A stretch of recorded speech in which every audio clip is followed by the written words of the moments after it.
Madame, Monsieur, bonsoir et bienvenue dans l'invité de la rédaction de Média TV. Il y a un peu moins d'une semaine, exactement jeudi dernier, un nouveau cadre de dialogue et d'échange entre le Maroc et Israël a vu le jour à Casablanca. Il s'agit du Cercle d'amitié Maroc-Israël, une association qui a pour ambition de développer les relations culturelles, économiques et sociétales entre les deux pays et les deux peuples, mais également de promouvoir le référentiel des valeurs universelles pour accompagner les principes d'une paix juste et durable entre Palestiniens et Israéliens au Moyen-Orient, conformément aux orientations du roi Mohammed VI et en se basant sur les recommandations de la déclaration du 22 décembre 2020.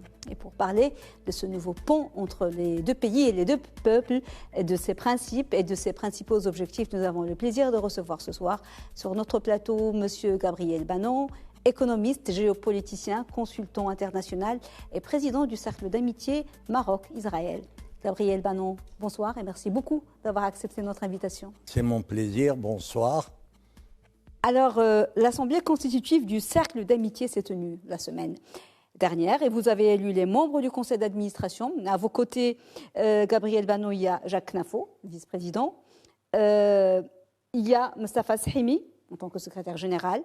Puis il y a Jean-Luc Martinet, Mohamed Barrada, mon ancien ministre, Souad Mkawi, Nadia Salah, Valérie Benjou, Abdelkader Retnani et Naïm Gessous, une dizaine de personnes qui partagent les mêmes valeurs. Comment est née l'idée de ce cercle? Écoutez, lorsque on a annoncé qu'il y allait avoir la normalisation, ça a été spontané. Nous avons dit que d'abord c'était un événement majeur et qu'il fallait que nous participions à cet événement en appuyant à de nos modestes moyens, en appuyant la politique courageuse et audacieuse, j'allais dire, de Sa Majesté, qui a, avec une clairvoyance, et les événements l'ont confirmé, avait raison de franchir ce pas. Alors, depuis décembre dernier, la dynamique de coopération entre Rabat et Tel Aviv avance à grands pas, et ce à tous les niveaux. Diplomatie, coopération sécuritaire, coopération en matière agricole, aviation. Cette coopération vient de s'étendre même au sport, au football. Et vous êtes économiste, mais pas que. Pouvez-vous nous dire s'il y a déjà des retombées et que pouvez-vous nous dire sur l'impact de cette coopération sur le plan économique et pas que économique, un an après la normalisation des relations que vous n'appelez pas normalisation? Écoutez, des retombées, on pourra en parler pendant des heures. La question principale, la principale retombée, j'allais dire, j'appelle pas ça, moi, une normalisation des relations israélo-marocaines. Pas du tout. Moi, j'appelle ça le retour à la maison de 800 000 Marocains.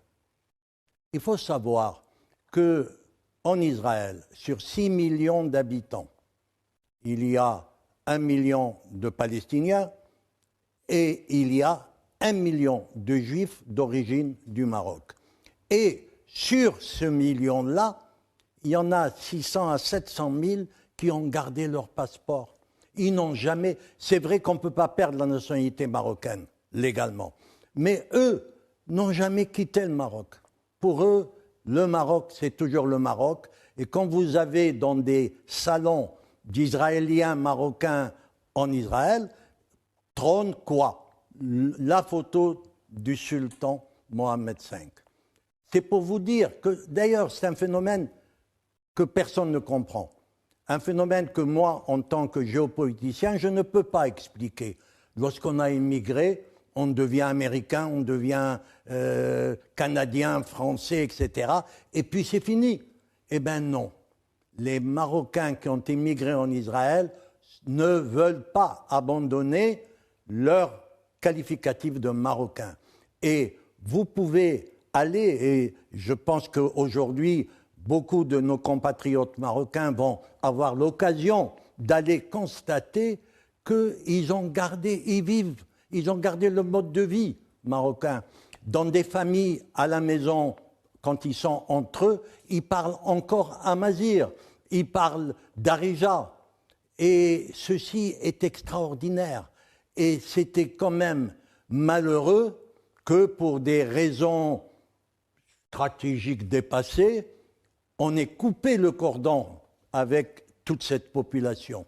Alors la première retombée, c'est le retour à la maison de tout ce monde. Alors bien sûr, il va y avoir d'autres tombées économiques.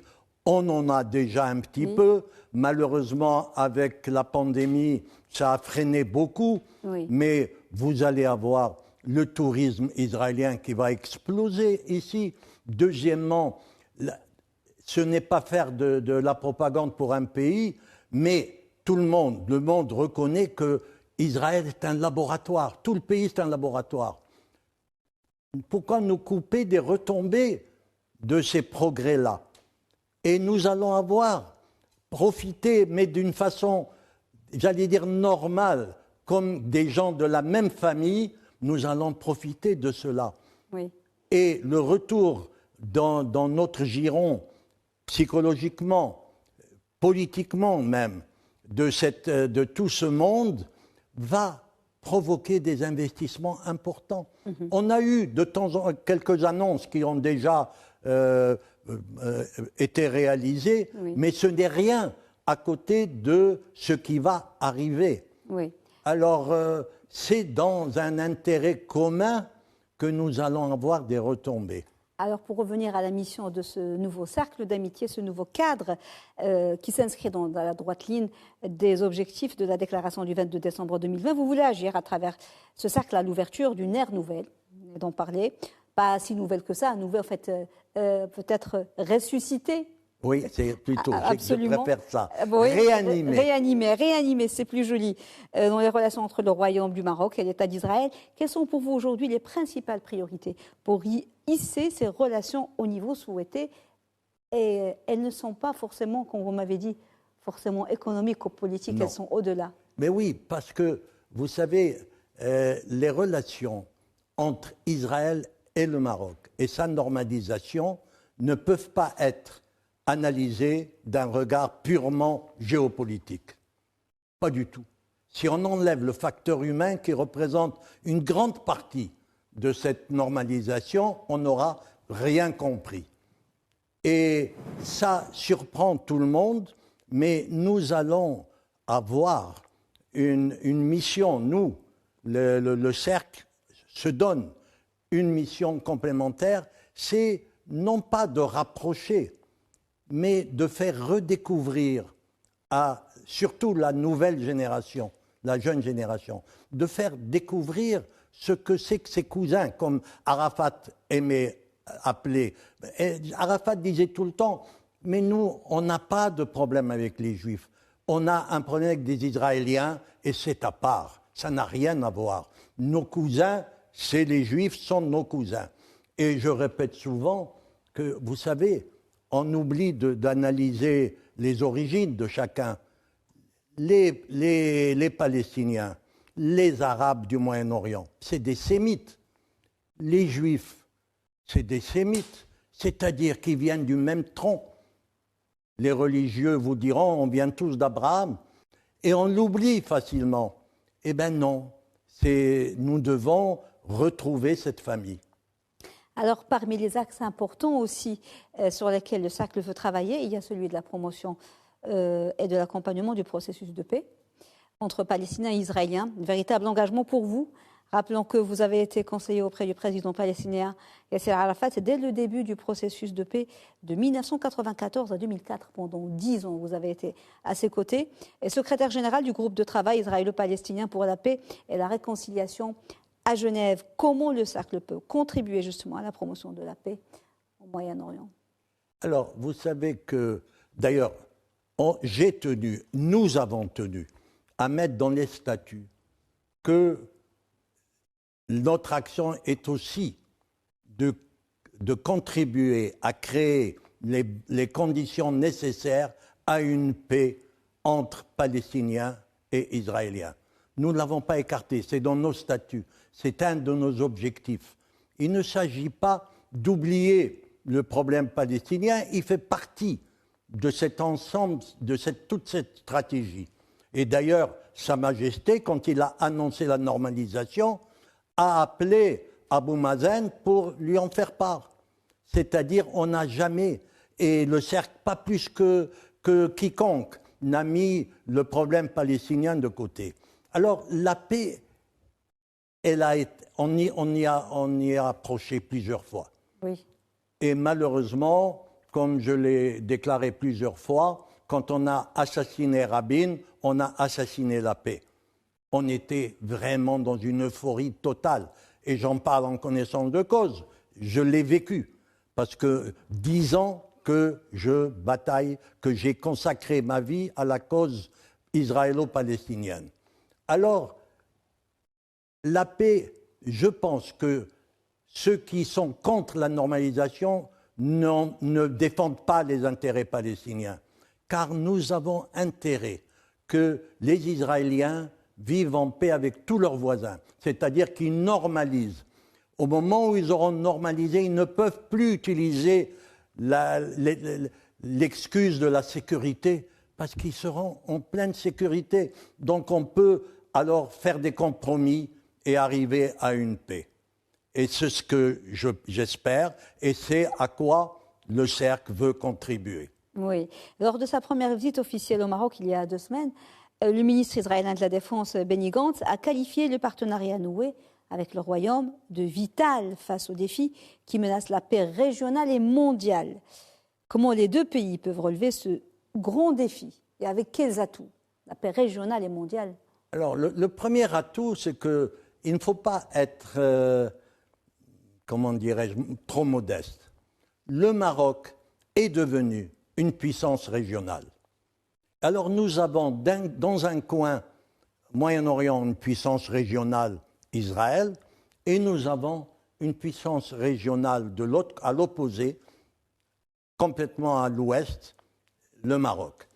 Et le Maroc a su, grâce à la clairvoyance de Sa Majesté, a su, comment dirais-je, doser ses alliances, a su à un moment donné se débarrasser des relations postcoloniales que le Maroc avait avec l'Espagne et avec la France.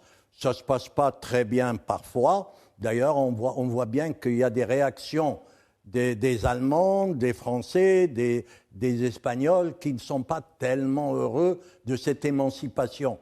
Mais le Maroc s'est émancipé. Le Maroc a maintenant une diplomatie active qui répond coup pour coup. Le Maroc est devenu, comme je le disais tout à l'heure, une puissance régionale qui est en passe, avec des alliés derrière elle comme les États-Unis, comme aujourd'hui Israël et d'autres.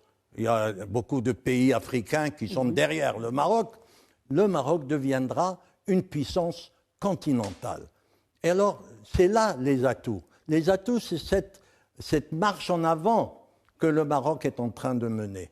Pour la stabilité aussi dans une région menacée par le terrorisme et par ça, c'est les atouts pour l'investissement, oui. Je dirais des atouts permanents.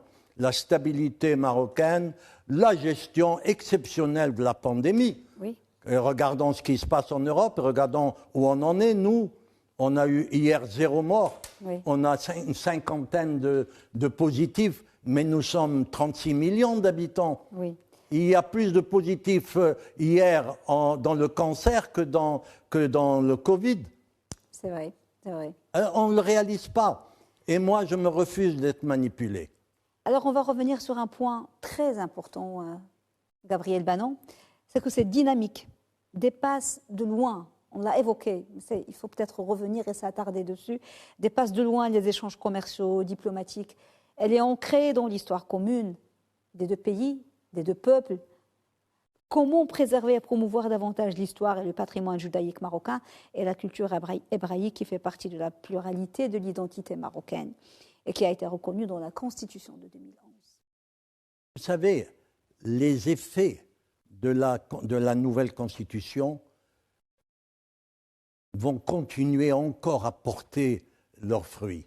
Vous savez, on ne se rend pas compte, mais cette Constitution a libéré beaucoup d'énergie, a enlevé beaucoup d'appréhension, a mis les choses au clair. Vous savez, la Constitution dit que le Maroc a été formé par différentes cultures, dont la culture juive, la culture européenne et la culture amazigh et la culture arabe. Très bien, mais c'est important. C'est important qu'on ait réhabilité deux grandes parties du peuple marocain, l'amazigh et les juifs. C'est que les juifs étaient là bien avant les arabes. Il faut qu'on regarde l'histoire du Maroc, on l'oublie, on l'a tronqué souvent. Le Maroc a toujours eu... Vous savez, un jour, il y a longtemps, à Rabat, ici, je bavardais avec, à l'époque, c'était, je crois, que Dieu ait son âme, l'oncle de Hassan II. Et il m'a dit, tu sais, ma manie, c'est de voir les archives du palais. Il y a toujours eu des juifs autour du roi. Toujours dans les équipes. Et il m'a même dit, et j'en ai vu beaucoup de banons.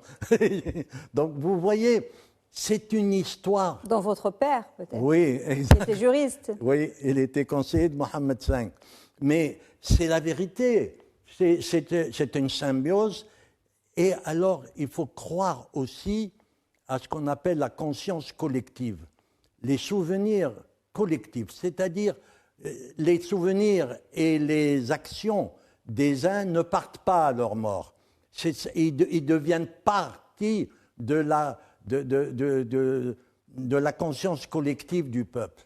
Et la conscience collective marocaine, qu'on le veuille ou pas, que les extrêmes le dénoncent ou pas, elle est juifs et arabes qui ont élevé ce terme de vivre ensemble qui n'existe nulle part ailleurs. Vous savez qu'au Maroc existent les frères de lait. Vous savez que ça n'existe nulle part ailleurs. Ça existe pourquoi? Juifs et arabes vivaient ensemble. Une maman, comme par hasard, il y a toujours 2-3 mamans qui ont enfanté presque le même jour. Et quand l'une est occupée ou qui a une montée de lait extraordinaire, elle allait sans différence un bébé, qu'il soit musulman, juif, etc., elle l'allait. Et c'est de là qu'est venu des frères de lait. Et des frères de lait avec des liens aussi puissants, sinon plus, que les liens de sang. Et je ne veux pas vous donner des exemples, mais il y a des exemples célèbres de frères de lait au Maroc. Oui, donc il faut aller de l'avant dans la coopération économique, sécuritaire, diplomatique, mais travailler sur l'histoire. Alors, et lutter contre les extrémismes de toutes sortes. Alors, il ne faut pas non plus se faire des illusions. Nous aurons des difficultés. Nous aurons des attaques, des gens qui ne voient pas d'un bon œil que ce phénomène s'amplifie. Et nous en aurons par des endroits inattendus. Des amis européens, certains, qui n'accepteront pas. Mais c'est mis en marche, c'est un mécanisme qui a été mis en marche par Sa Majesté et qui ne pourra pas, personne ne pourra l'arrêter. Oui, parmi les belles retombées aussi, il y a un peu moins d'un mois, le 12 novembre dernier, 2 centres de recherche au Maroc et Israël ont signé un accord portant justement sur la promotion de la culture et le droit hébraïque au Maroc. Le centre Aaron et Rachel Dahan de l'université Bar-Ilan à Tel Aviv et le centre d'études et de recherche sur le droit hébraïque des Saouira. Comment le cercle d'amitié peut-il s'inscrire dans ce genre d'initiative ou est-ce qu'il est déjà inscrit? Voilà, nous avons l'ambition de provoquer des rencontres culturelles et des rencontres entre les universités, d'arriver à faire des jumelages entre les universités, d'essayer que ce pays qui est un laboratoire, comme j'ai de recherche, successful, comme disent les Américains, qu'on tire une partie de cette recherche et l'amener, qu'elle contribue avec nous à faire développer la recherche marocaine. Alors, il y a beaucoup... il y a une chose, pourquoi il y a beaucoup d'ambition, c'est parce qu'il n'y a pas de frein psychologique de part et d'autre. Tout le monde est sur la même longueur d'onde, tout le monde a les mêmes sentiments et les Israéliens et les Marocains vont pouvoir bâtir une alliance exceptionnel dans l'histoire. On en a vu très peu comme ça, parce que celle-ci est basée sur l'humain et pas simplement sur des intérêts. Dernière question, Gabriel Bannon, pour revenir au cercle d'amitié que vous présidez. Quelle sera votre première action maintenant que le cercle existe? Avez-vous déjà établi un programme, un agenda? Avez-vous déjà une idée de ce que vous allez faire? Vous savez, on va avoir vendredi une réunion du bureau encore. Nous avons beaucoup d'ambition, mais nous sommes très réalistes et nous ne voulons rien précipiter. On veut mûrir les choses. Mais la première chose, on va avoir une conférence de presse bientôt pour présenter l'équipe, présenter les objectifs, disons, exister du point de vue communication. Le deuxième élément que nous allons faire, c'est que nous avons un conseil d'administration très important. Parce que vous avez cité quelques noms, mais on est beaucoup plus que cela. Vous êtes beaucoup plus que 10 personnes? Moi, je croyais que vous étiez que 10. On est une vingtaine de personnes.